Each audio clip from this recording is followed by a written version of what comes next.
I wasn't looking for anything, but the moment I saw what was inside my husband's safe, I knew my life had already changed. It started in the most ordinary way, which is probably why I didn't question anything at first, and honestly, if that electrician hadn't shown up that day, I don't think I would have ever opened that safe at all. We had a small issue with the wiring in the hallway, just flickering lights, nothing serious, and my husband Mark was at work, so I stayed home to let the guy in. The electrician asked me where the fuse box was and I told him it was in the closet, but when he checked it, he said there might be a deeper issue, something behind the wall, so he needed access to the other side, which was our bedroom. I remember feeling slightly annoyed because the bedroom was messy, and I don't like strangers seeing my things, but I let him in anyway. He started moving around, tapping the wall lightly, listening, and then he pointed to the spot behind the painting above Mark's dresser and said there could be wiring running through there. I froze for a second because that painting, I had never touched it. Not once in 3 years of living in that apartment. It wasn't that I wasn't allowed to, it was just, Mark always handled that side of the room. His dresser, his documents, his don't worry about it, I've got it attitude. I never thought much about it before because we had a pretty normal marriage. No huge fights, no obvious secrets, just routines, shared dinners, weekend plans, and that quiet comfort you think means everything is fine. But in that moment, when the electrician was waiting for me to move the painting, I suddenly felt this strange hesitation, like I was about to cross a line I didn't know existed. Still, I laughed it off, stepped forward and lifted the painting. And that's when I saw it. A small built-in safe right there in the wall. I remember just standing there for a second staring at it, because I had no idea it even existed, and my first thought wasn't fear or suspicion, it was confusion. Why wouldn't Mark tell me about something like that? It wasn't like we were hiding money or anything. At least, I didn't think we were. The electrician didn't seem to care. He just said he needed the space opened up to check the wiring, and I told him I didn't know the code. He shrugged and said it wasn't urgent, he could work around it for now, and within 20 minutes, he was done and gone, leaving me alone in the apartment with that safe quietly sitting behind the painting. I put the painting back, but I couldn't stop thinking about it. All afternoon it just stayed in my head, that small metal door, the keypad, the fact that it had been there the whole time and I never knew. I tried to tell myself it was nothing, maybe just documents, maybe something from before we got married, something personal but harmless. But the thing is, Mark and I didn't really have separate lives like that. We shared accounts, knew each other's schedules, even our phone passwords. So a hidden safe felt out of place. That evening, when Mark came home, I almost told him right away, but something stopped me. I don't know why, maybe it was the way he walked in, tired, distracted like always, or maybe it was just a gut feeling that if I asked, I wouldn't get a real answer. So I said nothing. We had dinner, watched TV, talked about normal things, and the whole time I kept looking at him, wondering how well I actually knew the person sitting across from me. Later that night, when he went to take a shower, I stood in the bedroom, staring at that painting again. And this time I didn't hesitate. I moved it aside, knelt down in front of the safe and just looked at it up close, running my fingers over the keypad, thinking about how something so small could suddenly feel so heavy. At first, I told myself I was just going to look, not open it, just understand it somehow. But then I noticed something. The keypad had faint smudges on certain numbers, like they were used more often than the others. And without really thinking it through, I started pressing them. I didn't even believe it would work, but my fingers just followed the pattern I saw on those worn-out numbers. And when I pressed the last one, there was this soft click that felt way louder than it should have. For a second, I just froze there, staring at the handle, because opening it suddenly felt like crossing a line I couldn't come back from. But then I heard the shower still running, steady and loud, and I told myself I had a few seconds, just enough to look. So I pulled the door open. At first, nothing made sense because it wasn't money or jewelry like I expected.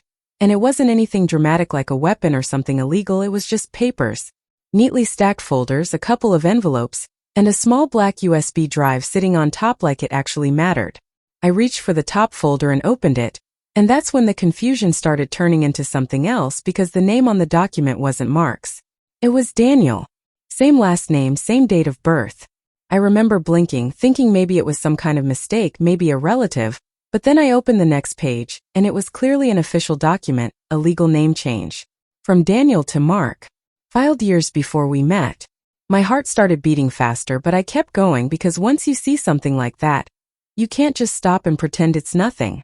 There were more documents underneath, all organized, all precise. Old IDs, copies of records, even a passport under the name Daniel with Mark's face just younger. And then there were bank statements from accounts I had never seen before, accounts that weren't connected to anything we shared. That's when I noticed the envelopes. They were thicker, sealed, and when I opened one I found photos. Not random photos. Surveillance-type photos. Pictures of a woman taken from a distance in different places, different days. Walking into a building, sitting at a cafe, standing at a bus stop. Always the same woman.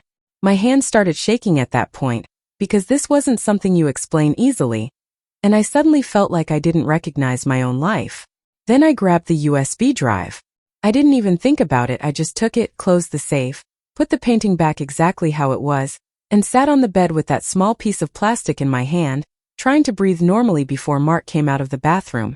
When he did, I acted like everything was fine, like I hadn't just opened something that clearly wasn't meant for me, and I don't know how I managed it, but I kept it together the entire evening. I didn't sleep much that night. The next morning after he left for work, I plugged the USB into my laptop.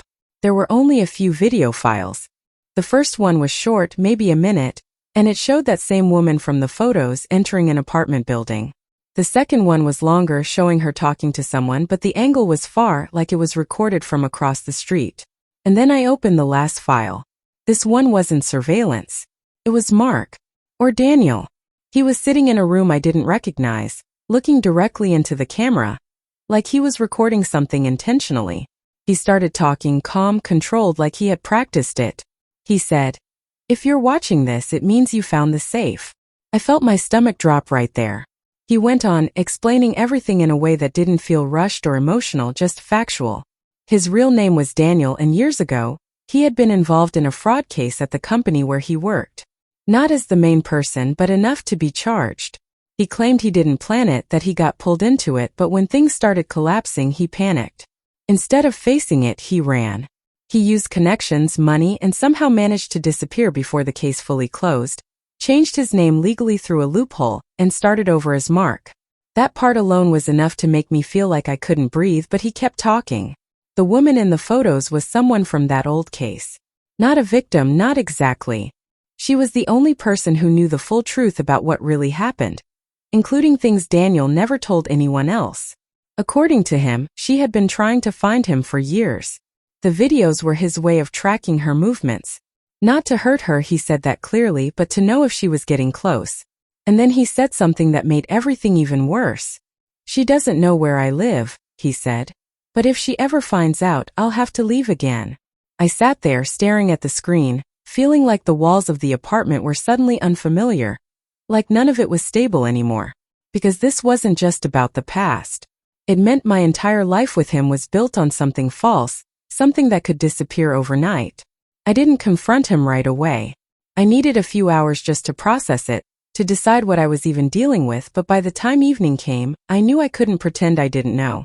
When he walked through the door, I was already sitting in the living room, the USB drive on the table in front of me. He saw it instantly, and he stopped. There was no confusion on his face, no denial, just this quiet understanding that it was over. For a few seconds, neither of us said anything. Then he exhaled slowly and said, "You opened it." I nodded because there was no point in lying. He walked in, closed the door behind him, and sat down across from me, keeping his eyes on the USB like it was the only thing that mattered. I asked him one question. "Is any of this not true?" He shook his head once. No. There was no excuse, no attempt to soften it. Just that. And I realized in that moment that the person I had been living with wasn't hiding something small or temporary. He had built an entirely different identity, and I had unknowingly stepped into it. I stood up, grabbed my phone, and said, "I'm calling the police." He didn't move, didn't try to stop me. He just looked at me and said quietly, "Okay." That was the moment everything became real. Not the safe, not the documents, not even the video. That simple okay. I made the call. And within 20 minutes, everything in our apartment changed. Officers came in, asked questions, checked the safe, the documents, the USB, and Mark or Daniel didn't resist anything. As they were taking him out, he paused near the door, looked back at me and said, "I didn't plan for you to find out like this." I didn't answer. I just stood there holding onto the edge of the table, watching as they led him away. And the last thing I heard before the door closed was one of the officers telling him, "Sir, keep moving."